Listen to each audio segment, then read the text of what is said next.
phase one?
Are you ready for phase one?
phase one?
Are you ready for phase one?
Ladies and gentlemen, welcome to Team World Bicycle Week, and welcome to our one-lap flat race. please take the time to join our Facebook page, Club WBR, for more information on the rides and training that we offer, competitions, and, hopefully, a few surprises. The race that you're about to enter is designed either as a good interval session or just a short blast for anyone wanting to feed those competitive instincts. The race is self-starting and results will be posted both on Zwift Power and a Zwift leaderboard as we cross the finish line. It's still the shortest race out there. You know it makes sense. How hard can it be? Ride on.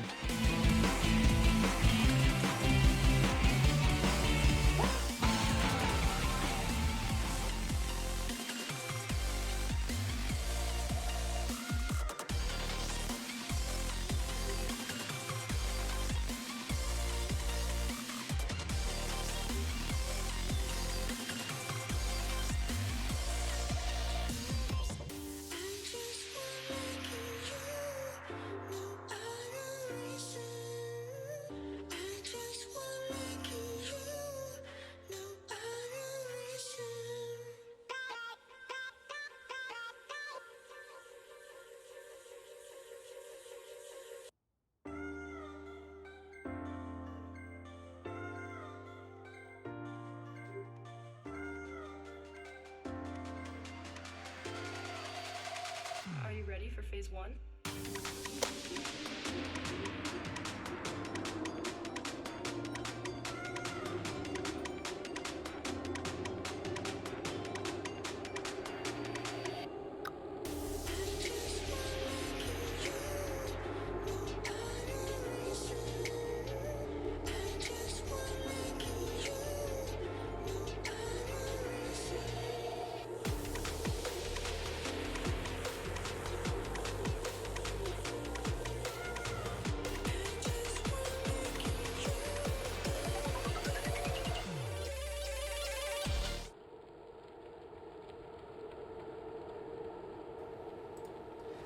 Good afternoon, ladies and gentlemen, and welcome to British Cycling Southwest Region Round 2 of this wonderful series. We got Moti here for you this afternoon. Hiya Moti, how you doing? Evening, I'm very good, thank you, Liam. How are you? Good, yeah, not too bad, thank you, not too bad. So, as you can see, we're already into the race. The guys are 52 seconds in, illustrated at the top of the thing. We're currently watching Charlie. Charlie's the one who's kindly set all this up for us, so big ride on for Charlie. We're able to take all your comments live today, so send your comments in, let us know what you think, who you want to watch, what your predictions are. Last week we were in New York as well, and we were doing the Gotham grind. It was mainly flat. It was a good race. What did you think, Mary? 2 weeks in New York. Nothing in New York is flat. This is a proper rolling course. So this is a good course, a good racing course actually. The one lap is about 11.5 kilometers. So we got 3 laps today. So that's 34 kilometers of this very rolling terrain, and it goes over 3 loops really. So you have 2 smaller loops separated by a bigger loop in the middle, and that seems to create a really big fat figure of 8. There's only about 387 meters in total of climbing, but it's up and down for the whole of the course. There aren't that many flat sections in this race, other than a little bit that they just come up now. And there's a couple of reasonable climbs. The Cat Hill climb up to the finish is always exciting to see who the uphill sprinters are. And then you've got the Harlem Hill climb, which peaks at around about 10%. And that probably will split some of the groups up, I would have thought. And that's where we're probably going to see the Cats splitting into their individual groups. So it should be a very interesting race. Let's see what happens. Yeah, absolutely. We're 2k into the event now. I believe Harlem Hill comes up at around 4.3k into the race today, and as Moti said, we're on the Astoria 8 line today. We're currently doing 3 laps of this course, so it should be testing. And as Moti said, there's a couple places where the incline comes up. As you can see, we've already got a selection process being made. We've got a high group here, and you can see there's already a couple packs split off the bat, but we're well represented today from a lot of the clubs in the southwest, all around. So we've got let me just find, got Alfie Peters won the A event last week from Team Type 1, putting a cracking sprint to take the victory there. and we've got clubs from all over. 3 of the clubs represented today. We've got First Child Wheelers, Yankee Dama, Bridgewater, Dartmoor Velo again, Team Tour, No Pins, fair few, and we'll go through them more as we go on. As we can see, we're still watching Charlie here as he got up a slight rise on the approach to the first ascent of Harlem Hill. You can see we're currently doing 6% up here. Charlie's putting out 481 watts, that's heart rate of 160, so probably fair to say he's already working high tempo going into threshold there. We move to a different One of the rider. things I didn't Sorry, Liam. One of the things I didn't realise before today was that the Central Park actually was previously a glacier many years ago, and it was actually created after the glacier subsided, and that's one of the reasons why it's still so hilly and why it's so lumpy. And it took an awful lot of dynamite, I believe, to sculpt this park to how it is today. And it was approved. The plans for this were approved in 1853. And it was the first landscape park in the whole of the United States, and it's really been refined since then. And one of the reasons why it makes such a great race course is the fact that you can still see a lot of the natural beauty of the rocks and the glaciers around the park itself. Fantastic. Full of knowledge, matey. As we come up here, approaching 4.3 kilowatts, K, we're going to be very soon approaching Harlem Hill. Oh, matey, do you see? Tell us about that. The guy with the apostrophe above his head. Some guys may be new to Swift, so not understand how Swift operates. Yeah, so you might have seen one of the riders there have an orange exclamation mark above the head.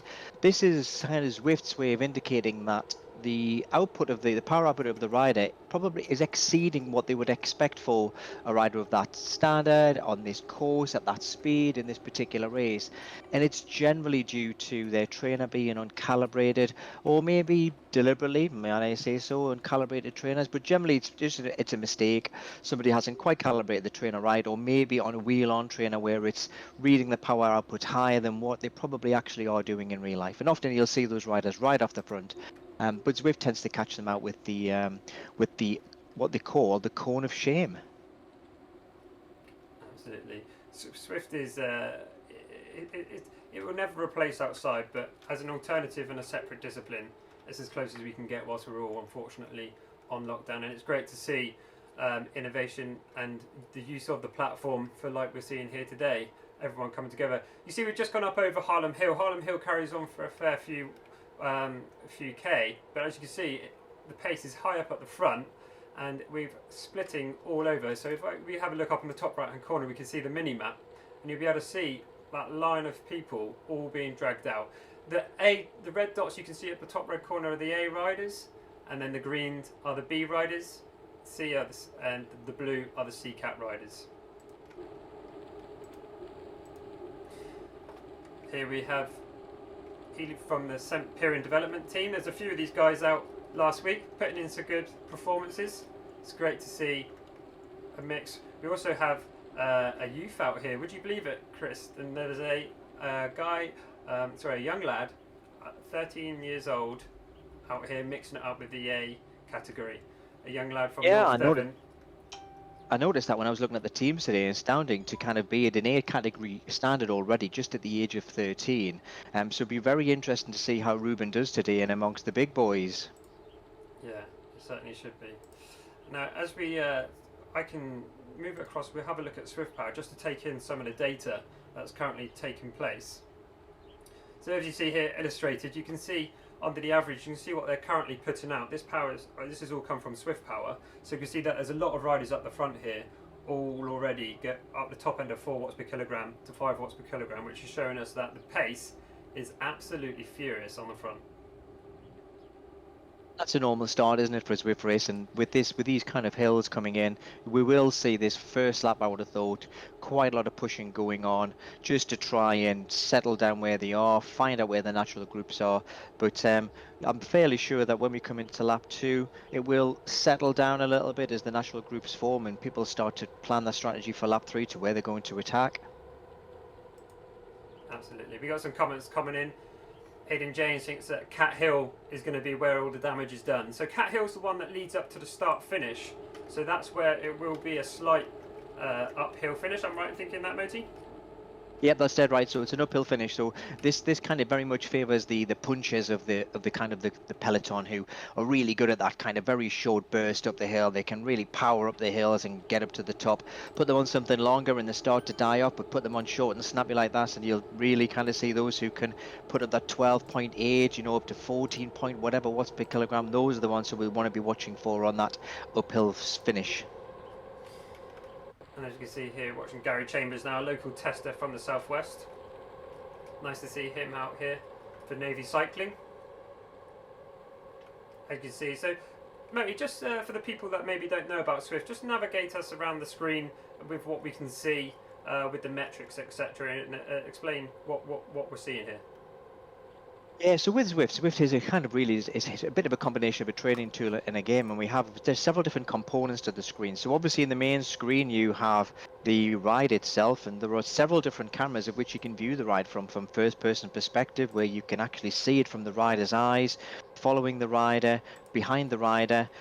One of the camera angles is very unusual, really low down by the back wheel. So there are a number of camera angles where you can actually see the action unfolding, and that gives you a good idea about where the riders are in the position in the peloton, and it can be really useful to talk about team tactics if you're actually in the ride yourself. On the top left of the screen, we can see that blue box there, and this kind of covers the main metrics that we kind of see with the performance of the riders. So we can see the big number and the white number is how many watts they're putting out. That's normally smoothed over a 3-second period, sometimes it's instant, as well as the RPM. So you might see some riders like to grind it out, the real strong riders be getting the cadence very low, and you'll see some of the riders who will be spinning away at 90 to 100 RPM as they try and slack down that fatigue. Next to that is the heart rate. This is very individual to every rider, but it gives you an idea about how hard that rider's working if you know the range and what the standard of fitness are. So that's really the screen that we'll see an awful lot. Across on the right side, we can see the list of riders, and with that it tells you where everybody is in the peloton, but also what the power output is and whereabouts they are on the course, alongside the map just above it. So this is a great tool for if you're in a race to kind of see who's putting out what power, to be able to see who's actually putting down the power up the hills and to try and cover the gaps. And it gives you an idea about what the averages of watt per kilogram are. And essentially what that is how much power they're putting out divided by what their weight is. And it's a really good standard metric to know what people are doing. And the last little bit of the screen leaderboard for who's got the fastest times on particular sections of the course. So you have the Central Park Loop. We also have the New York KOM, which won't be coming into play today because that's on the glass elevated roads, and the New York Sprint, which we will see today as they go into the green banner. Sorry, mate. Unfortunately, Zwift don't provide any streaming tools, so I've just lost the front pack. So I'm just trying to find the group. But as we try and find those again, what I'm going to do is I'm just going to play a commercial for who's promoting this session, hosting these events on Zwift, and it is 3R. So we're just going to head over and check one of those out.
Okay, sorry about that. We're back now. We're at the front of the race. As you can see there, that was the 2 promotions. So 3 are currently hosting an event on a Sunday morning, which is sponsored by Cannondale, where there's a chance to win a Evo Super 6. And they're hosted on 9:05 on a Sunday morning. And also there's a ride later in the afternoon.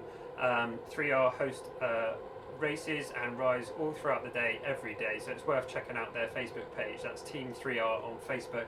And the second one is a brand new series starting on Tuesday nights, which is going to be sponsored by Wahoo. That's starting next Tuesday, so if you fancy it, it's definitely worth getting involved. Different separate categories. As you can see, we've got attack off the front just as we come up Cat's Hill. Over to you, Moti, to go back to talking about the cones. Yeah, so just looking on Zwift Power now, anybody who's tuning in might see that Pep Tash is the actual rider who had the corning, and Zwift Power actually disqualified that guy already from the race. One of the things that they haven't quite sorted out yet is how to kind of be able to demonstrate that in the race, because this allows Pep to continue to push the front group if he wants to. He is actually an A+ rider on Zwift Power. But what's interesting is that certainly for the last 10 races, he seems to have kind of caught quite a lot of errors on his submission of his data. So whether he has some setup problems which has caused him to be coned today, I don't know. But he still manages to ride along, but he won't be counted in the results, unfortunately for him. No, that is unfortunate, but unfortunately these things are put in place by Zwift Power to ensure that we can get the fairest of racing on Zwift as we possibly can. And as we can see here, we've got Bramley from St Piran Development Team, currently got an 8-second lead, pushing 437 watts, giving him a watts per kilogram of 5.5, and his heart rate looks right up there, beating 181 beats per minute at 92 RPM as we see him ride away on that beautiful Tron bike. Tell us about the Tron bike, Moti.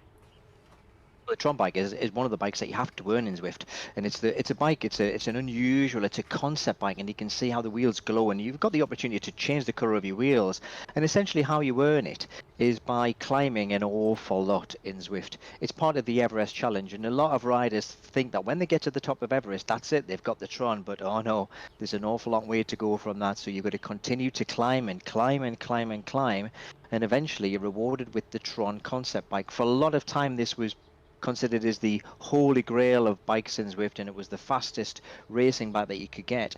Obviously, Zwift have recently added in quite a number of new bikes, such as the S-Work Venge, the new Cannondale Super 6 Evo as well, which are starting to push the Tron down the list a little bit of the all-rounder, but it's still a favoured bike a lot of the top races. Plus, it also still looks super cool.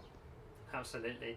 So, as Moti said, all the different bikes on Zwift do give different characteristics to the game. So drafting comes into play, so i.e. that's why you can see the group catching slightly behind. So Bramley's been out here for quite a while now. His heart rate's right up to 180, clearly pushing the top end of threshold, but the pack are about to swallow him back up. And this is the drafting dynamics of Zwift. Working together, just like outside, they'll be able to share the load to be able to catch in. So let's just hope that he can get back in. We'll give him a ride on for his efforts. And as we move up here at 13.3 K, we're going to be soon approaching Harlem Hill for the second time. So I can't wait to watch the fireworks as we go up Harlem Hill for the second time. So sorry to interrupt there, Lee. I'm just going to let you know that I've just been checking in at Ruben there, the 13-year-old, and he's doing extremely well. He's currently 1 minute behind the front group, and he's in quite a nice little pack there, surrounded by a number of other A and B riders. So he's doing good, this lad. So, there's certainly promise for him coming up in the future, that's for sure. Absolutely. And it's also good to see we've got some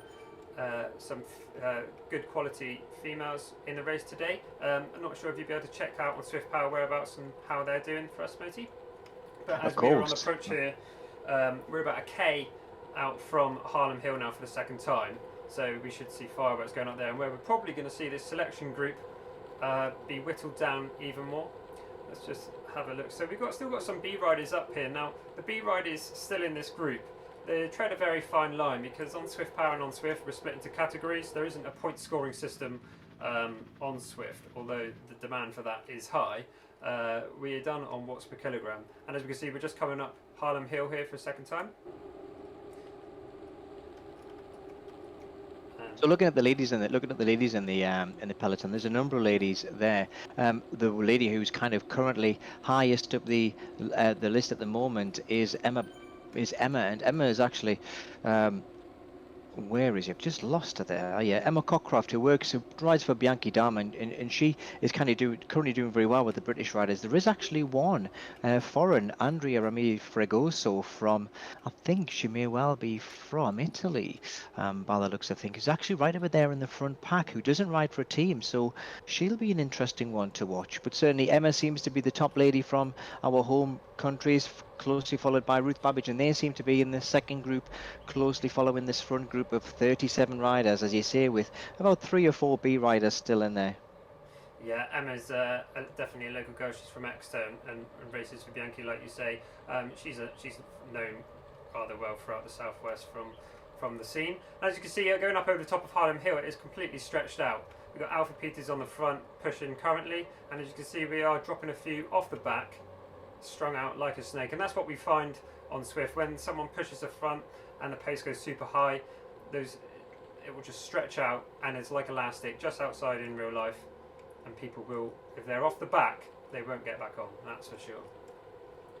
It's interesting, really, because Swift have been tweaking with their draft dynamics, because I think it's one of those most difficult things to be able to emulate in on game that it is in real life, is how the draft actually feels. And the current way they've looked at it, one of the things that was troubling people was the draft too strong? Was the draft too small?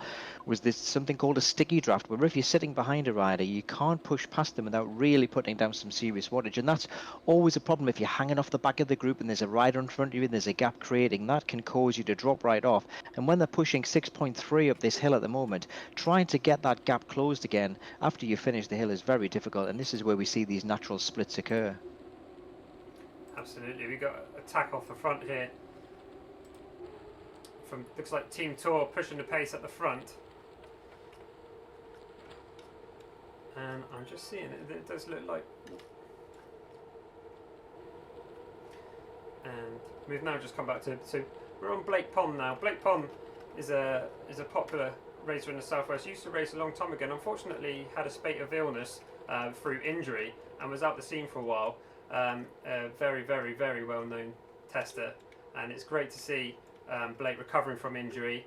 He's been working hard over the past few years, I know, training and trying to get back to where he was. So it's great to see Blake here, right up in contention again, putting a great performance last week. And I've also seen that he has been racing quite a bit on Swift during the lockdown. We do have a breakaway of 3 riders here from St. Piran Development Team and Team Tour. Team Tour were really well represented today. A total of 10 riders from Team Tour in today's race. So we don't know what team tactics they're going to be putting into play today, but we should see some fireworks coming from there. Be interesting to see whether this group of 3 can hold it away, because it's very difficult to hold a gap away in this course. As we can see, they've actually started to really string this front group out. People are trying to bridge the gaps. We can see little gaps forming in the rest of the peloton as people are trying to bridge that 3-man breakaway, and it does seem to be slowly coming together. But I wonder if anybody's going to be dangling off the back and is going to get stuck in this sticky draft we're talking about and be out of the running. We shall see. Absolutely. Let's just head over to Swift Power again and just take a look at the results. We can see that the pace has been absolutely ferocious. Most people up the top, at the pointy end of up the top of 4 watts per kilogram and pushing 5, and it looks like we have come back together now, Moti, just as we suspected. Yeah, we'll just see whether that little group just off the back there, whether they can actually just fill that gap, or whether they're kind of going to drop back off again. So this front group seems to be slowly whittling down. We now have only 20 riders in the front group now from 37 only a few minutes ago. So slowly that process of attrition is taking this front group down. And it does look like we have another attack off the front, or maybe an opening of the legs. Yeah, it looks like someone was just opening their legs. But we're now on the approach to the start-finish banner, which means we're going to be hitting that cat's paws climb again for the second time. Just as we're on the approach there, let's just look at the results from last week.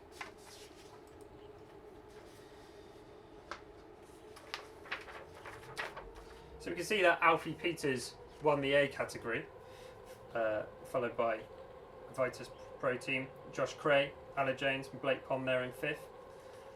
And the B category was won by Kevin Jones from Somerset RC. And the C category was won by Trevor Baker. D category won by Tom Langdon from Bridgewater Cycling Club, and the ladies won by Emma Copper from Bianchi Dema. And as we come back to the race here, we can see that the pack has whittled down, and in about 2k we will be approaching Cat's Paws for the second time.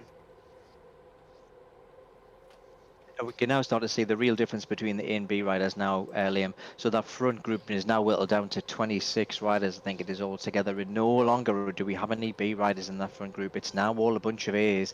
So the Bs often can hold that front group for a lap or two, and then suddenly the fatigue starts to kick in.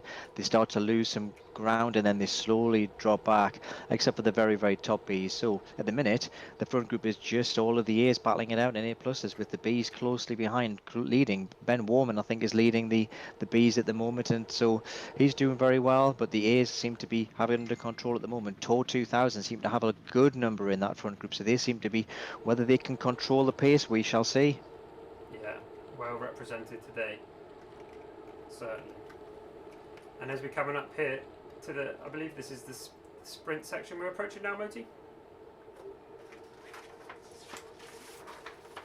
Not quite yet, not quite yet, Liam. So we've got this little bit of a, this is the actual loop where we kind of go up around the top. So this is a little bit of an incline up the top here. It kind of goes round the top, and then we eventually come through to that sprint section there. You're right. So no points today for sprint section, but it's always a good thing to go past if you're wanting a bit of a power up, if you need that little bit of extra respite. But obviously, with this being a 3-hour race today, I don't think power ups are an No, we don't have power-ups today, so this is a non-power-up event.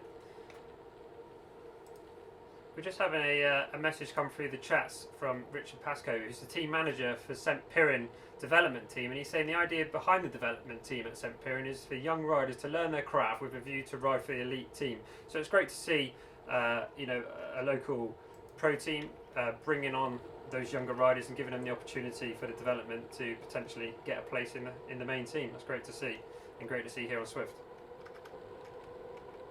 Yeah, I was reading a little bit about the Semperin team earlier on today, and just looking at kind of their strategy about how they're bringing the young riders on, and that seems to be a model that's being carried around the world. Really, we're seeing quite a lot of development teams, putting their teams out on Zwift, getting the racecraft, getting the fitness, getting just some of that idea about racing on virtually as well as in the real world, and that does seem to kind of to give them a little bit more fitness, give them some ideas on when to attack as well. So it can only be good for them if they're thinking about moving up into the elite teams at some point in their future. Absolutely. And as you can see, we're coming up here now on 21.4k, and the right hand turn, as you can see there, that is which leads us on to the KOM of the New York, which you won't actually find in real life New York, but that's just Swift enjoying themselves and putting in a bit of futuristic style hill climbing onto what is predominantly a rather flat central park. But you can see we're coming up to the sprint segment there now, yeah. So we can see we're coming up to the sprint segment. You can just see that green arch just peeping in front of the peloton there. So this is where, if you do fancy, stretching your legs, is a good place to do it. So if 16 seconds is wouldn't expect this to be a fast time, but anything sub 15 on this sprint time is very good. We wouldn't expect them to be gunning it today, because there's nothing at stake for the sprint today. But there we go, under the green arch. You normally get a power up there if you pass under any of the arches. Many of those, not today in today's riding. We just got raw power racing today. And if this was a power up event, what power ups would we get, Moody? There's a number of power ups. So Zwift really have kind of expanded the power options for certainly last year when they increased it. So there's a number of power ups depending on what you're trying to achieve. So the power up of all power ups is the aero helmet. Now that was a power up where essentially it gives you an aero boost. It used to be 30 seconds, but what we were finding that is before races, riders would go out and try and farm for this power up and try and hang on to it for as long as they can and fire it up just before the sprint so that they had the advantage over the opposition. More recently, Zwift have reduced that power up time to 15 seconds, and you no longer can go farm it before the event, so it's very much a roulette whether you get it, but that's still classed as the power up to have in any race. Following that, you have something called the van, which is a drafting power up, and that just makes it a little bit easier to stay in somebody's wheel, and they've managed to keep that at 30 seconds, so that's not a bad power up actually. If somebody's going for a breakaway, dropping that that power up, hanging onto the wheels, sometimes allows you just to stay with that brake and to go with them. And there's a number of other power-ups as well. Climbing power-up, that gives you 15 seconds worth of, I think it lessens your weight by about 10 kilograms, so that makes it easier to climb. Not so useful on courses like this, but you never know, on Harlem Hill, that feather power-up might just give you that little bit of an edge. We have the more fun power-up, which is the burrito, and you can imagine why it's called the burrito. It's an anti-draft power-up, so that stops anybody from being able to draft you. It kind of counteracts the van power-up to a greater extent. And the other power-up that they've added recently is called the Ghost. Now this makes you invisible to all other riders for 15 seconds. So it's an interesting one, an experimental one that they've just added in. There's a few ploys to that. You can deploy it whenever you want to, but you still show up on the rider list, so we're not quite sure how useful that one is. Absolutely, and as you can see, we've just come up over the top of Cat's Paws Hill as we pass under the banner for the 2 laps completed. This means that we're on our last lap now out here today, and as you can see, we've had an attack off from Alfie Peters off over the top, just trying to splinter the group here. Brownlee from St. Piran Development Team closed that down, and as you can see, as the pack work together, they're slowly starting to crawl it back in on the front. But it looks like St. Piran Development Team are really working well here. We've still got a fair few Team Tour 2000 riders hiding in the pack, so we're going to see what they can hatch together. We've also got a few extra wheelers riders still in the front here that I can see, and we've also still got a few from No Pins with Blake and Gary Chambers. So we still do have a lot of teams up here in the front, and I'm looking forward to seeing what can be done. Team tactics do apply on Swift just like outside, and they'll be using comms just like me and Moti here, using a software to be able to talk together, etc. The teams will be communicating with each other, and they will be applying team tactics for today's event. Yeah, and what's interesting, that Cat's Paw Hill, very often what you'll find is they've obviously been very tactical today and being very, kind of very shrewd, because very often up the Cat's Paw Hill you often get a big push, and then the more shrewd riders, if they want to kind of create a break, will continue to push over the top and create a really good gap as they go over the hill. So you often find a team of 3 or 4 riders just pushing it on there just to try and create that gap. But obviously it looks like the riders are saving themselves for something else, whether that's going to be a big attack up Harlem Hill or whether they're all going to be saving themselves for the sprint finish back up Cat Hill at the end. We don't know. Yeah, well, we are only probably about 3k away from Harlem Hill for the last time, and it will be interesting to see if there's any more people dropped as we go up there for the last time. They are going to definitely start to be feeling fatigue in their legs now. They've all been working at threshold for what is the best part of just over 30 minutes. So lactic acid will be starting to build, and who will be putting in the attacks well over 5-6 watts per kilogram up the climb, and we will see some people fall off the back. Let's just take a Wondering look whether at there'll be. let's just take a look at the power results again. I'll be wondering whether they start putting up, whether we'll see some 7, 8, 9 watts per kilogram of that Harlem Hill to see who's got fresh legs. The last time they went up, they were pushing about 6.3. Let's just see if anybody really wants to go for it and start pushing into orange numbers up that hill to really start testing the field. Absolutely. We'll just have a look at, whilst we're on the flats, we'll just take a look through Swift Power and just see the results. We have a look at the B event. We can see that it looks like there's a selection group of about 10 riders up in the front group, and then there's split into group 2 and C category. Yeah, we can see Emma's up there with the leading with the bees there, so she's still in that front group with in the front group of bees in the area there. Ruth is still there as well, so a bit minute behind, but so the girls are doing well. There's still one of the ladies, Andrea Ramirez Fragoso, still up there with the front pack with the ears, so she's having an astounding race today, averaging 271 watts so far. Absolutely. As we move in here, watching Dee Bartlett now from MCC. We've also got plenty of Mid-Devon Cycling Club members out here. I'm not sure if we've got any who's been able to stay in the front as we see the selection process happen, but I do believe we're now approaching Harlem Hill for the last time, Moti. Yeah, this is where we should really, well, hopefully expect to see a little bit of fireworks, somebody actually going off and really pushing that break up. So this is the first bit of the hill. This bit is really just a little testy bit. This is where everybody kind of starts to find the positioning, get themselves in the right place, ready to make an attack up the steeper climb. This often is the bit that just saps your legs. You know, doing this little bit here, you kind of think, when's this hill going to end? You think, right, okay, great, I'm over it. And then we're just going to kick left again in a second. and then we're going to see this little bit of downhill, and they're ready. And as we can see, you can come down here. We're going to take the right as we swing round, and then we're going to be climbing right up.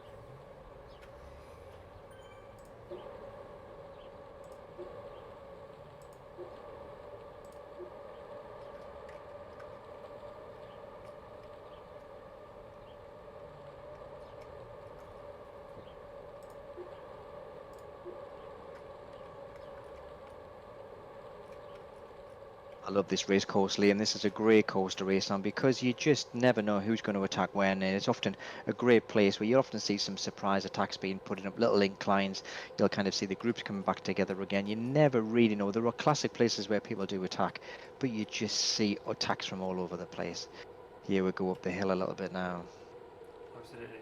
So here we go, Alfie Peters on the front again. Got Croxton putting an attack now. Alfie Peters leading us up there. You can see we're going up 10% now, illustrated up in the top right hand corner on the mini map. As we go around, we take the right hand bend up and over the top, pushing 514 watts as we go over. Yeah, so we're up at 7 watts per kilogram there. I didn't see many orange numbers flashing up on my screen there, Liam, but so it's not stretching out quite as much. As a couple dangling off the back there who probably are gone. But with heartbeats up like 192 beats a minute, I would say that they're certainly feeling it out there. I'm glad I'm not doing 192 beats a minute, I'll tell you that. Absolutely, totally agree with that. Although these guys probably can kind of clock along at 200 beats per minute quite happily. They're super fit in this area, so 200 beats per minute is probably going to be the ceiling for some of these guys. So this, they may well have a little bit in the tank, and maybe they're holding a little bit back for that uphill sprint finish. Yeah, and as you can see there, we have just lost a couple people, and there's a group of 3 dangling off the back here. They will need to work to get back on, or else the dynamics of Swift, they will just be taken over. But we can see that they have drafted back in, so that's good for them as we take the left turn here.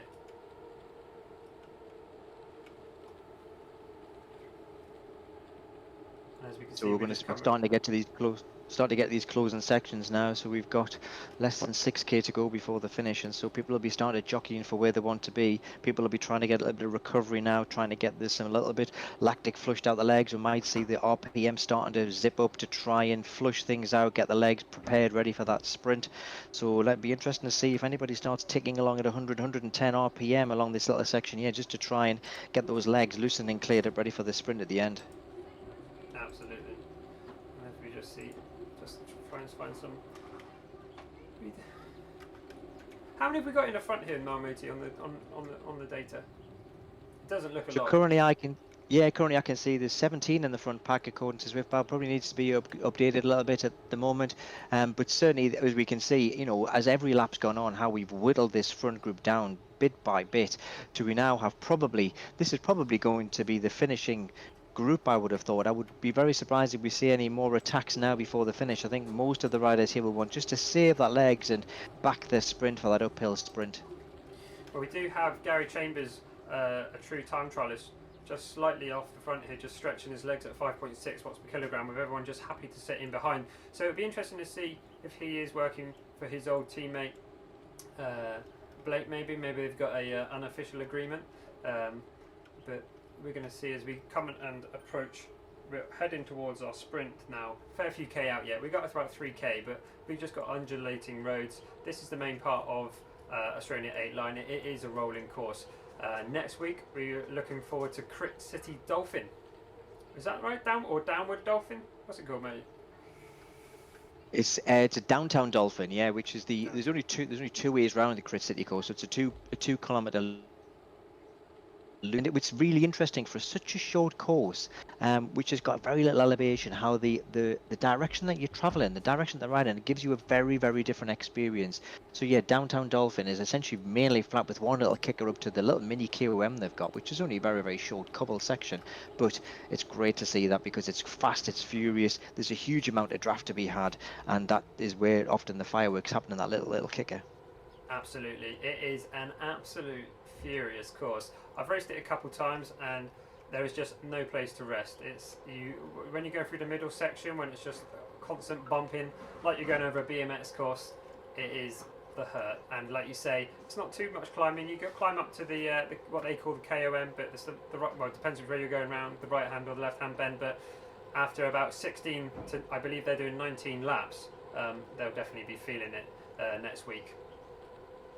Absolutely, and this is that's one of those where it is purely attrition, so the pace will be high. There's very little areas where you can actually push up in this little kicker that they have, so it will just be literally people will be dropping off just as they get tired as the time goes on. Not necessarily tactical, just purely down to power and fatigue and endurance around that course. Absolutely. If we take we'll take another look at Swift Power just to see the data of what we've got up at the front. So we see it's dropping down slightly, but it still looks like it has been flat out there today. Blake Pond averaging 4.9 watts per kilogram. Charlie averaging 4.7 watts per kilogram with 370 watts average. Very, very quick. So Tour 2000 still stacking up this front group. Who do you think they've got their backed as their sprinter? Are they going to try and lead him out? It looks looking at the stats so far, it looks like Ben Miller had the Tour 2000 team. So maybe we'll see the Tour 2000 guys just try and get him into a position where he can unleash that 14.8 watts per kilogram, 15-second power he has just unleashed under that engine, or whether somebody else will just try and do it instead. Well, we do. Looks like we do have Oscar Hutchins in here from Team Tour. Still, we do still have Alfie Peters up here representing Team Type 1. Blake and Gary Chambers from No Pins up at the front, and also obviously we have the St. Piran development team. So, as far as it goes for winners, I think it's still very, very much wide open, and it'll be interesting to see who's got the legs to go up Cat's Paws Hill to finish. Yeah, I think what we'll find is but probably somebody, I reckon, will kind of know, if from riding against these guys in real life, who's got that, that really short burst of power. We may well see somebody just try a little attack before they actually hit the sprint, and actually try and attack a little bit earlier to see if they can just create a bit of space before they actually hit the uphill kicker. Absolutely. But it is interesting. We're here watching Oscar Hutchins at the moment from Team Tour 2000. We can see he's currently putting out 350 watts sat in the pack. He's currently got 186 beats per minute and 94 RPM. And as we see, we've got a slight rise now, false flat, as we go up at 1%. And we're going to go up here and take the right-hand corner. He's still got plenty in the tank, Liam. One to watch.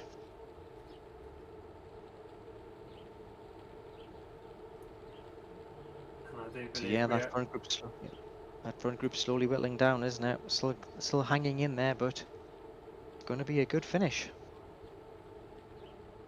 Absolutely. And as we'll just head over, we will just talk about the Wahoo event from 3R. Tell us a bit about 3R Moti and what they provide on Swift and what other events they host. Well, 3R are a virtual team that have been around a long time on Swift, really from the very early days, and gone through a few manifestations, and now we kind of have the 3R brand, and essentially 3R kind of field a number of races, and we are the biggest race provider in the whole of Zwift, and overall have almost 150 races a week at every hour of every day, as well as some very special events which Liam's already told you about. Oh, hold on, Liam, we've got a bit of an attack going off there, have we? Just before well, we saw it was the sprint line.